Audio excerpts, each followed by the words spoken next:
Hi, this is Amanda Gant, a real estate investor and licensed mortgage lender.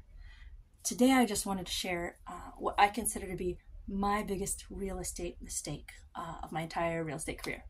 So I first started to what I would consider invest in real estate in 2016 when I bought a duplex with an FHA loan. That was great. And I was super excited about continuing on my journey. And I had $50,000 or maybe a little more, $60,000. And I was running the numbers and I found this, what I thought looked like an amazing apartment in Southeast DC. It was actually on the Maryland side, which is better for those of you who don't know, because Maryland is a much friendlier jurisdiction to landlords than DC.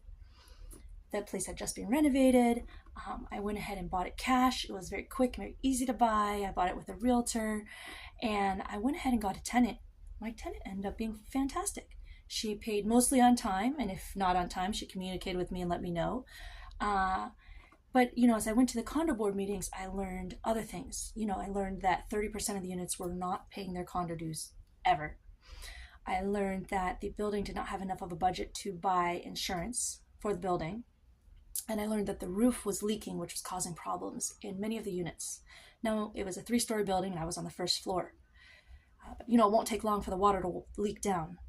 I tried to pull the board together. I tried to organize people. I tried to speak to a lawyer. And really, there was just not political will from the folks who were living in the building to make this happen. I unfortunately needed to unload that place and get out while I could. So I got my money back. And what I did following that was I actually took that same $60,000, went and got a mortgage loan and bought a condo in a very great neighborhood in Washington, D.C. called Glover Park. It was a studio condo and it cost $180,000. So I went from having a 2-bedroom apartment in, what was maybe not a good neighborhood, at least not a high cost neighborhood, where that condo cost $55,000, to having one that cost $180,000 and a mortgage.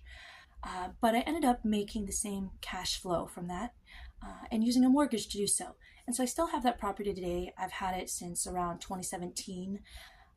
And so I slowly am paying it off. 20 years from now, maybe it'll be paid off, probably. I'm going to pay my mortgage on time. And I'll have an asset that's worth, in current dollars, $180,000. So that